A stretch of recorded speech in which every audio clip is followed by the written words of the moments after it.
multiple listing service. Matt is the CEO of the Arizona Regional Multiple Listing Service, which supports over 38,000 MLS subscribers in Arizona. Under his leadership, ARMLS has adopted a strategic vision to plan the future of the MLS that will lead the organization forward. Many of you may not know is that Matt is a trusted advisor for many MLSs around the country. So he is a real, we are very lucky to have Matt for the Arizona ARMLS. He is supporting Matthew in his efforts are his wife of 30 years and 4 sons. Together, they enjoy traveling, movie nights, and football. So welcome, Matt. We are thrilled to have you here today. And then we also have Priscilla, and hopefully I'm going to say the last name right, Morazan. Close? Okay.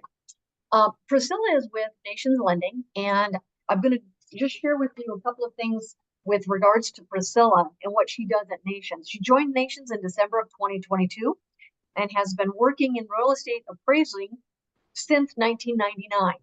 With 11 years as an independent residential appraiser in the greater Phoenix market and 14 years nationwide review work. We're very lucky to have Priscilla right here in our backyard. The following highlights fall into some of the areas that she covers for us, reviewing the ROV, which we're going to talk further about that. That's the review of value, while working with the AMC, which is the panels of different appraisers, and branches to ensure AIR requirements are met. She's going to share with us a little bit more about that also. Review high-risk appraisals as identified by the underwriting team, assisting post-close remedies. Believe it or not, there is things that come up after the closing.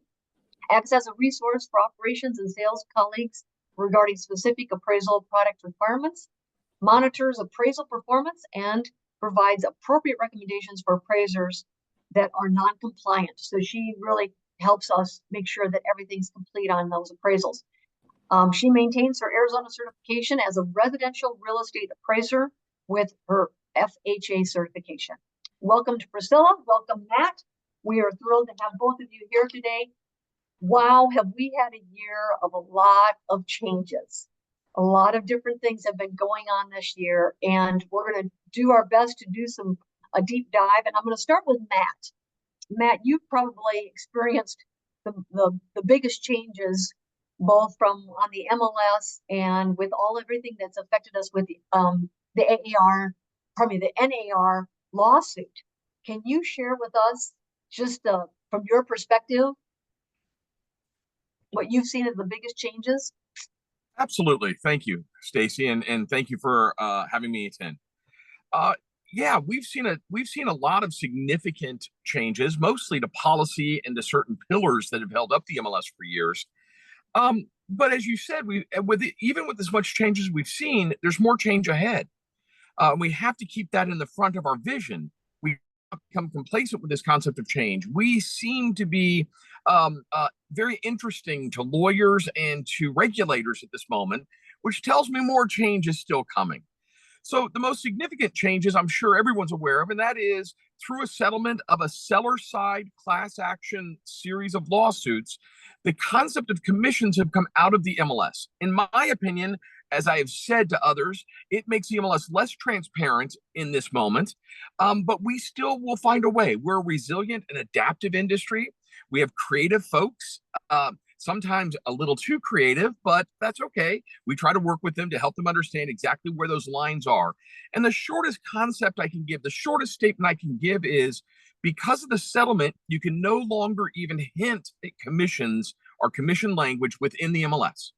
It did not prohibit commissions. The commissions can still actively happen, but you cannot utilize the MLS or any tools of the MLS to provide that.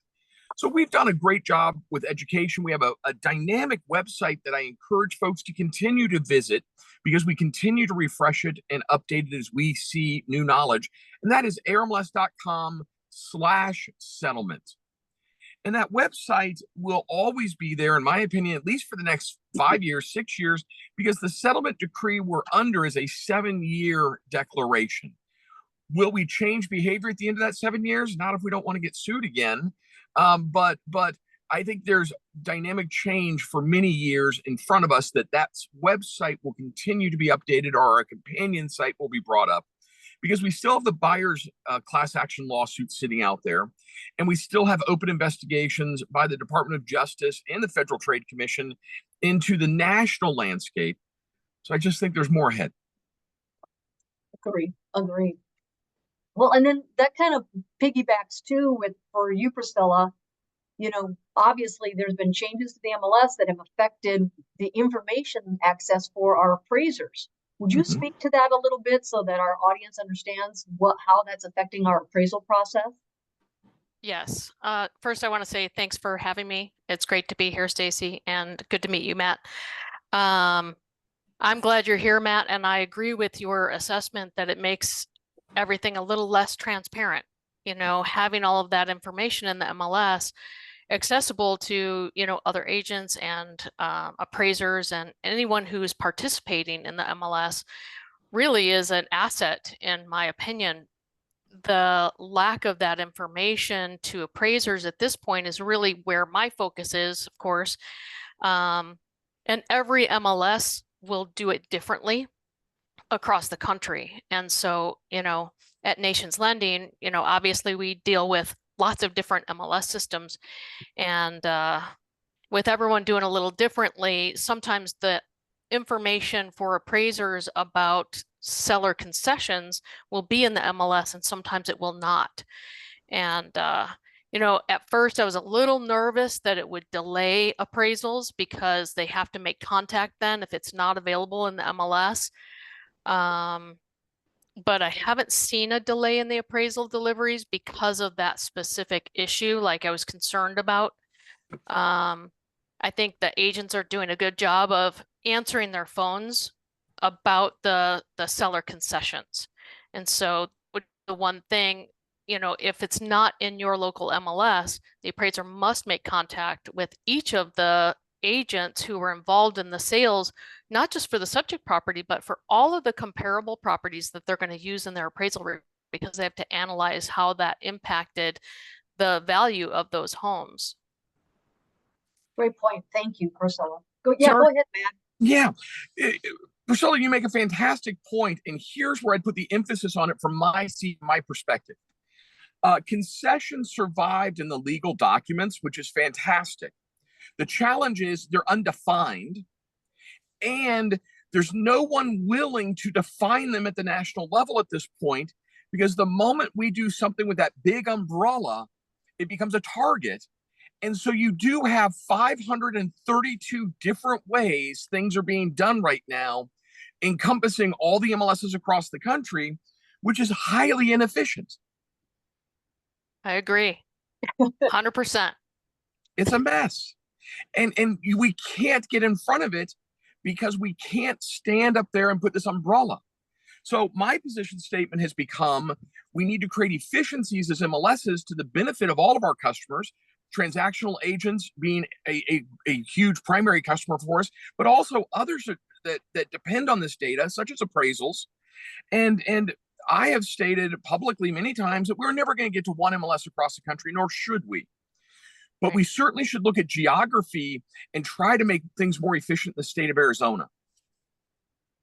Yep. I agree. We agree. Yeah. We agree. And I think a lot of appraisers would agree with you also, Matt, just in my conversations with the in the community, in the real estate community. So let's go one step further with that, Matt. I mean, what do the agents need to be aware of, with these changes to the MLS, things that they need to be, go ahead. So I already mentioned the best one, and that is you can't even hint at commissions within the MLS. Sure. I think Priscilla made a good point of the second one, which is answer your phone so you can answer questions. That's important. Communication is going to become so foundational. Buyers agents are going to need to describe their value in a way that they have not necessarily had to before. But agents, both buying and selling to each other, have to describe the transaction, the events, because there's no longer a master record of certain things. I think the other thing I'd point out in all that is, as we move forward and we continue to evolve, we have to get better at our storytelling. we have to be able to tell where our value is in that storytelling, not just buyers agents, but transactional. Just transactionally, where do we belong? Because there's so much misinformation out there.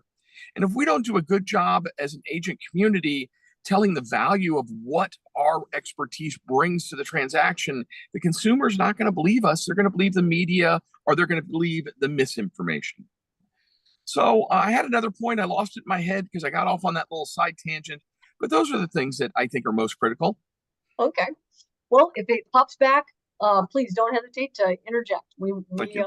We welcome your wisdom on these topics.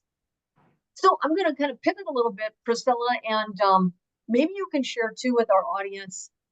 I think there's a lot of mystery behind the appraisal process for our real estate community. Maybe you can touch on some of the basics and how the appraisers come up with the value that they do, and that it's not just strictly based on square footage, because that Yes. seems to be a default for a lot of folks. Yeah, I know that most realtors use the price per square foot to list the home or to get an idea of what that home is worth. And that's great for that use. It's not an acceptable appraisal methodology because it's way too general for appraisers. Appraisers are going to take into consideration not just size difference, but location and amenities, condition, quality. If you're just doing a straight price per square foot, but maybe you have a pool and your neighbors don't. Well, that doesn't take into consideration the value of that pool. Or let's say your neighbors are in really crummy shape and you've remodeled. It doesn't take that into consideration. So it's far too general for an appraisal methodology. It's great to get an idea, kind of a generalization, but we're asked for a number, not a range. And you need to be as accurate as possible. And so all of the different things that go into consideration, I mean, it's, as you know, location, that's a huge difference. So we look at location first and try to find the most proximate sales. Usually they have the most similar neighborhood influences, right? If you have a school nearby or if you've got railroad tracks nearby, all of those locational things are really the number one priority. I know realtors say location, location, location. That's absolutely true in appraising too. So that's the number one thing. And appraisers are required to use the most similar locationally and physically sales that they can find. And they like it to be, pick the most locationally and physically similar sales, and then pick the ones that are the most recent. So of those. Yeah, no, that's a good point. And I think one of the pitfalls too is we have to be constant, aware of, hey, I've got a subdivision that's on the other side of the street that may be completely different than the subdivision that your subject property is in. And that can trip up people and having that conversation with our sellers, right? We have to have that, we have to kind of coach them on why and how values is how they come up with a value. So thank you. Appreciate that. Well, so I'm going to kind of pivot away from the NAR settlement, Matt, and ask you a little bit further. Violations happen, right? And there are common things that come up on occasion. What are you seeing that's trending right now that the agents need to be aware of to avoid? Well, we want to avoid any fines, of course. Absolutely. You want to make sure that data is accurate. That's the key. When we do find errors in the data, if they're simple errors we can correct, we will. If they aren't, and we have to issue a fine because it's something material that somebody doing a CMA or an appraisal would rely upon and it's materially wrong, we do. I would remind everyone that we do donate all those fine dollars to real estate related charities in December of each year. So everything goes to real estate related causes to the benefit of a 501c6 that's in our industry somehow. With regards to violations, I'm thankful that our number one tracked violation is called self-reported. And self-reported means you called us up and said, I can't figure out what I did wrong, but I did something wrong. Help me. And the team walks them through the listing and figures out what they think is wrong and corrects it. Like a school district or a taxing municipality, not everyone utilizes the auto population feature for some of those. So we do have, that's our biggest one. Past that, it's mostly timeliness of statuses, timeliness of change, and pricing. We seem to forget that last minute negotiations at the table do affect the final closing price, and we have to go in and change that prior to the listing closing, or we even gave permission to change it after the listing is closed to all agents now, because we know we know that those things are happening, and in this new order, in this new world, they're happening more and more. I remembered my point earlier, and that is one of the things I make sure agents are educating themselves on is what are concessions, how to document concessions in the MLS system. As Priscilla mentioned, every MLS is doing it differently.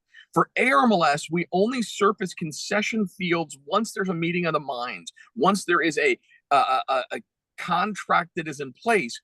But even those concessions can change through the life of that escrow. And folks need to remember that. So that would be the one I would ask them to pay the most attention to right now, because we're seeing a lot of last minute negotiations, a lot of last minute changes. For sure. For sure. And on the lending side, we can sometimes, and title will see this too, we'll have something that will come in a day before closing or day of closing that we have to make a quick adjustment for. So that's a great point. Thank you.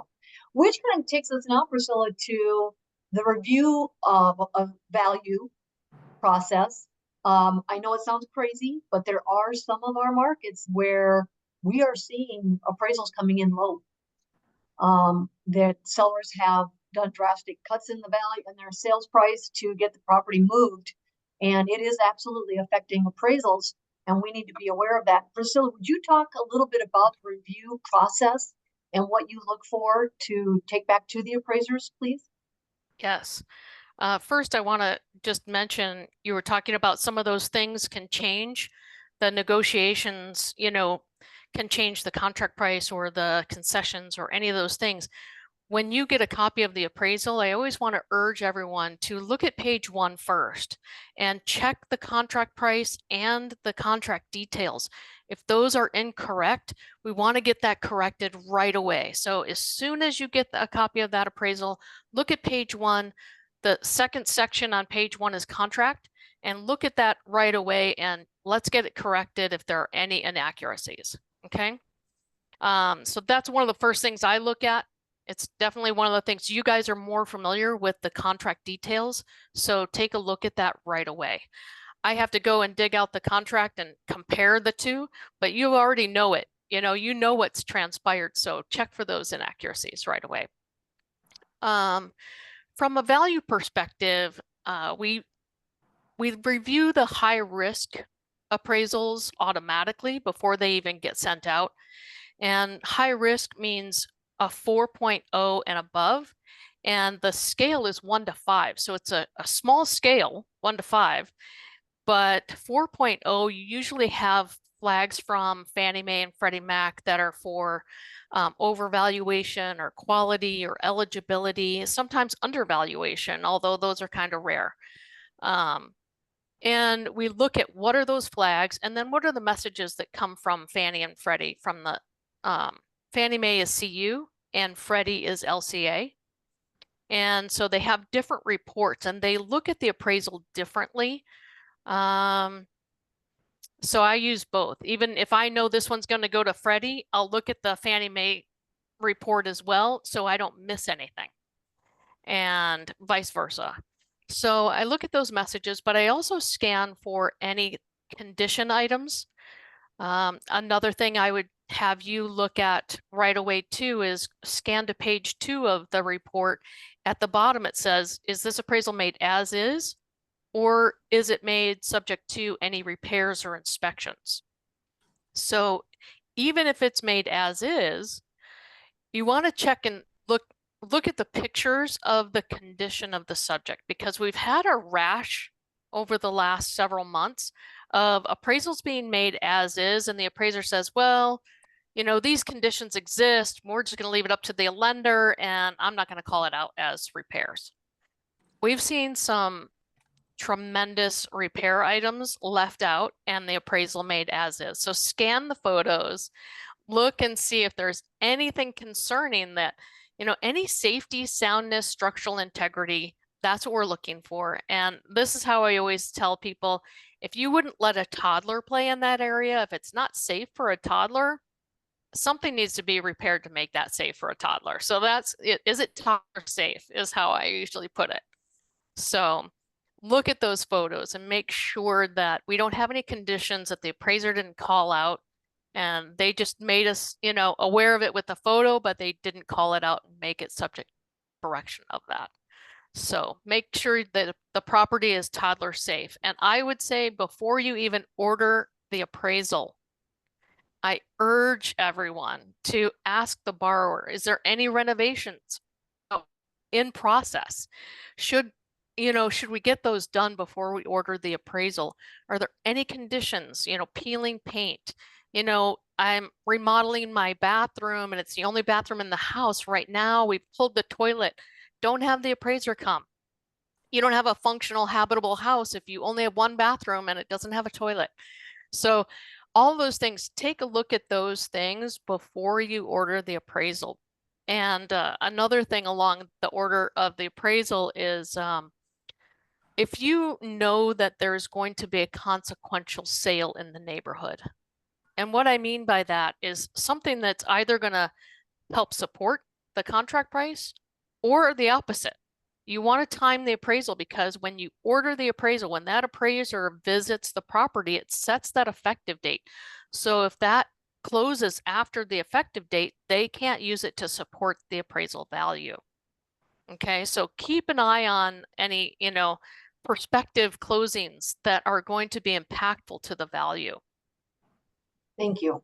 Yeah, and then so once the appraisal is out and we're lobbying, if you will, for that review of value, what do you look at when those comparables or the information that the agents provide us? What do you look for that might be something where hey, did the appraiser miss this comparable? Yeah, I mean, that's a great question. And we can go into depth on that sometime if you'd like, and really talk in detail about how to win a reconsideration of value request. But just a few tips are, the location. Did the appraiser pick sales that are outside our neighborhood and there are more proximate sales? Or are there sales that are more recent? The appraiser picked more aged sales? Or maybe there's some kind of feature that the subject has and none of the sales that the appraiser picked have that feature. So look at what the appraiser provided and do it better. And often, I mean, the agents in the field, they're good, they know what they're doing. They can, spot those things right away in the appraisal and go, wait, but I know there's a sale, 3 doors down and it has a pool like ours. How come the appraiser didn't use it? So Right. look And at what the appraiser did and do it better is the biggest thing.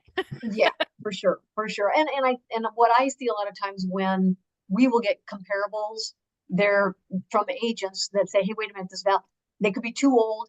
To your point, they're not within that area. Or they just, we've had ones where the comparables are already in the appraisal. Oh yeah. So you have to watch what you're sending in. Go ahead, Matt. Do you have a comment on that? No, but I do have a trend that I don't like in relationship to that. And we're seeing more and more listings removing elements of the listing at close, which I think harms the ability to use it as a comparable, like photos. There is a trend, and there's some folks out there talking about the fact of removing photos at the close. Those photos have great value. Those photos have purpose in the entire compilation of the MLS. And I would ask agents to strongly reconsider that position or that stance. We are seeing a lot of pressures from privacy groups and right to be forgotten style discussions around the MLS. But the MLS is only effective if it can tell a true story of what's happening in that neighborhood. And that's not just true for a marketing of an existing home at 123 Main Street. That's true of the story of the entire compilation of the neighborhood. And I think folks are missing that in the moment. I agree. I agree. I always explain to buyers, I'll say that appraisal is a snapshot in time. And obviously the house can change, but to your point, we really need to have that historical look back for a lot of purposes. Johnny Walker put in the chat box. Thank you, Johnny. I tried to have a conversation with the appraisers discussing staying in my lane of his own lane, of course, and pointing out the details of the transaction. 99% of the time, the appraiser is good with this conversation. Yes, that has been my experience in my career too, is most appraisers are, they want to hear from you because it does save them some time and it helps them with that entire process. So yes, thank you, Johnny, for being proactive. Because that's definitely when you've got something too, when you've got a concern about value, meeting the appraiser at the property, having your documentation available to share with them. Absolutely. It's always a good thing. I also recommend, let's say you get a call from an appraiser and you've got a unique property or you're in a unique market, location, consider asking the appraiser, are they familiar with that particular area? So that you've got an appraiser that if they're going to need additional help, or if you're uncomfortable, reach back out to the lender and ask the lender to have it reassigned.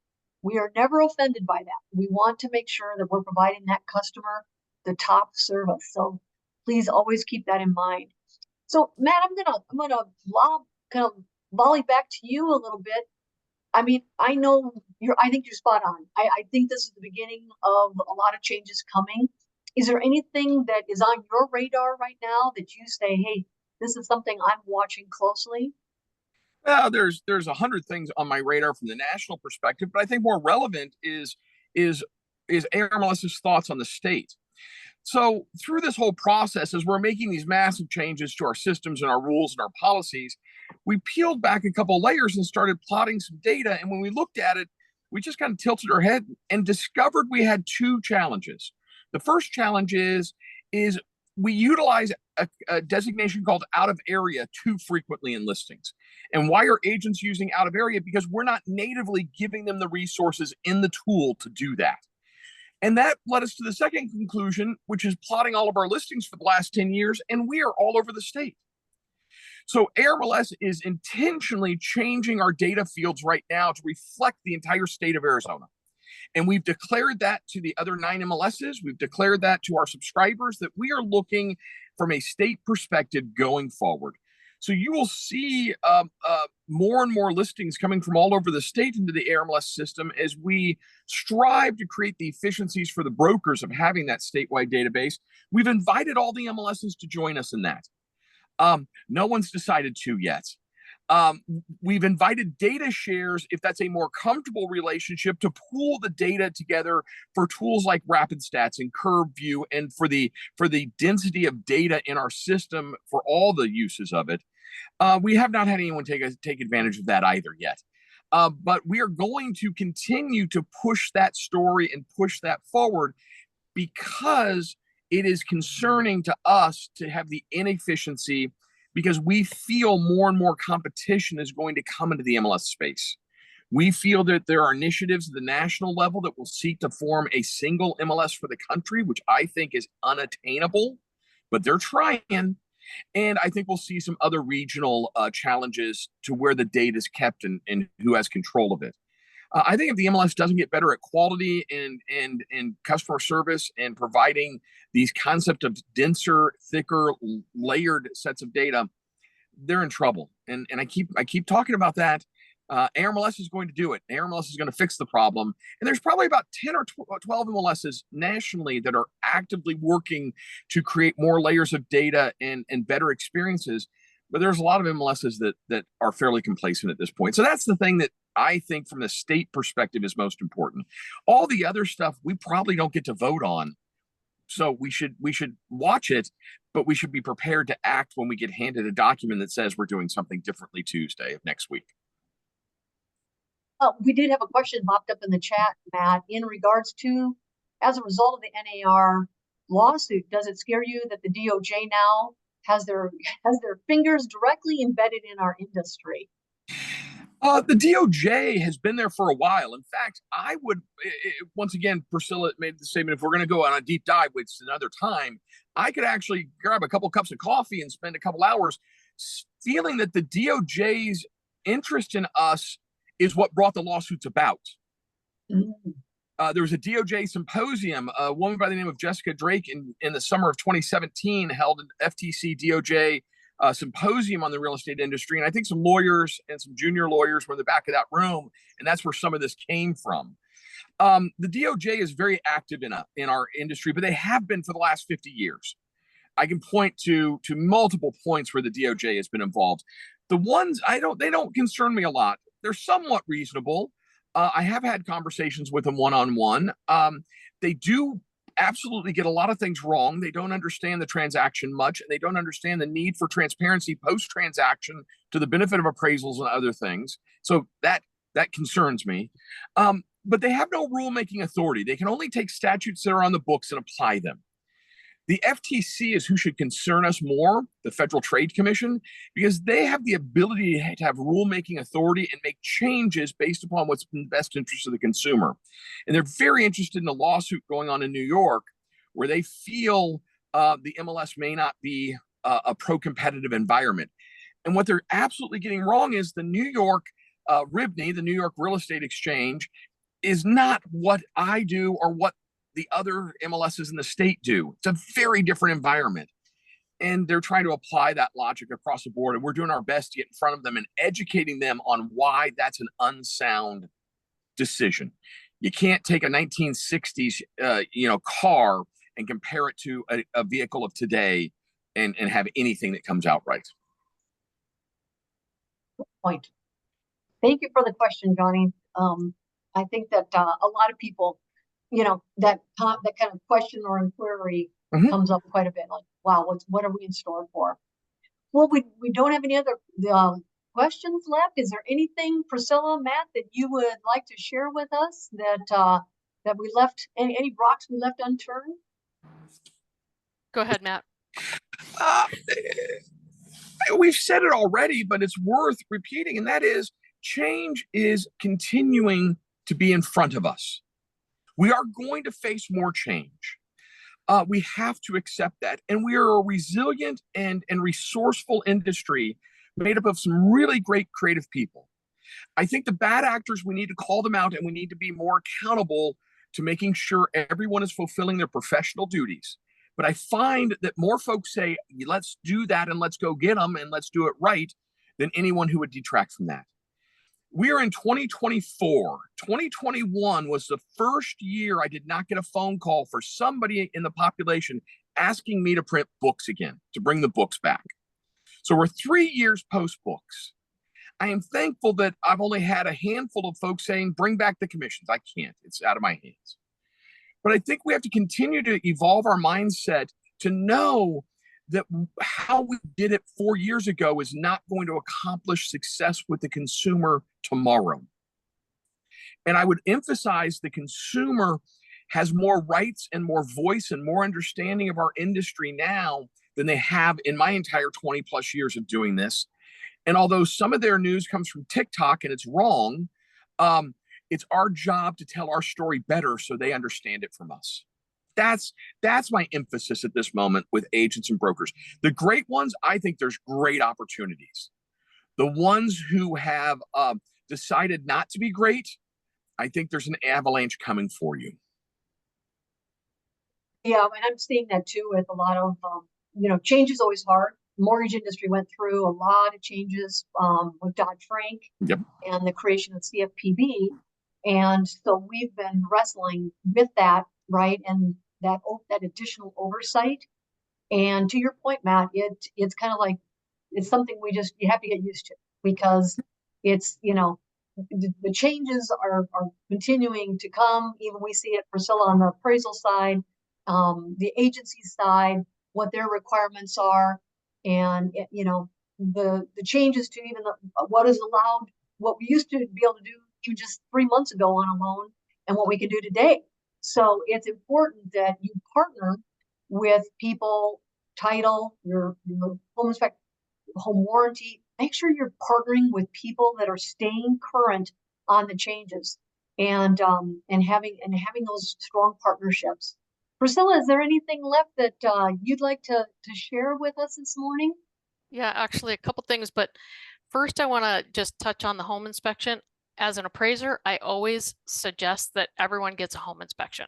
I mean, I just feel so strongly how important that is, but don't ever give it to an appraiser. Don't ever give it to the appraiser. There's a lot of things on the home inspection that the appraiser's not going to know about. Their level of inspection is what's readily observable. They're not crawling on your roof. They're going to take a picture from the crawl space hole. They're not going to crawl under. You know what I mean? There's a lot of things that the home inspector really goes into detail and looks at. The appraisers, that's not within their scope. So don't give them more information about stuff they wouldn't know about that's wrong. Because it always ends poorly. So get a home inspection. Don't ever give it to an appraiser, ever. Good point. Good point. Even on the lending side, we don't want to see your home copy of your home inspection. No, no. So I'm dealing with one that just came up this week that it was a new realtor and gave the appraiser the home inspection, and there is a ton of stuff on it that the appraiser never would have known about, and now they have to fix everything. Yeah. And I think it's important for our audience to understand we can't the appraiser, the lender, they can't unsee something Right. that would be considered fraud. Right. And so you can't just turn a blind eye. It doesn't work that way. Yes. The other thing that I wanted to bring up is, so the rules about reconsideration of values are changing, and that goes into effect the end of this month. They're hoping that, you know, this is Fannie, Freddie, FHA, everyone's on board with it, except VA, of course. They have their own rules. But the borrower initiated reconsideration of value is, those rules are changing, and they want borrowers to be more empowered to understand that they have the right to do a reconsideration of value, but we only get one chance at a reconsideration of value on an appraisal, only one. So if you want to submit a reconsideration of value request, you want to make the strongest possible case before that gets submitted, because once it gets submitted, we're done, right? Whatever the appraiser says, the appraiser might say, no, I considered those, or, you know, no, they're not more similar. And then we can't get more sales and say, well, what about these? No, we've already spent that one chance. So please, the borrowers might be asking you for help. And it's, I think if I were a realtor, it would be in my best interest to help borrowers, because then they're going to trust me that I have their best interest in mind, and they're going to come to me or refer me to their friends, right? So, so I would suggest helping them as best you can, a quick, you know, search of homes right there in their neighborhood. Did the appraiser pick those? Let the borrower take a look at the appraisal and work it out. But I just wanted to really let everyone know the borrowers are being informed twice during their loan. Once when they apply, and then once again when the appraisal is delivered, that they have the right to a reconsideration of value. So those are, you know, I think we're going to see a lot of reconsideration of value requests, but we only get one chance. So that's a good point.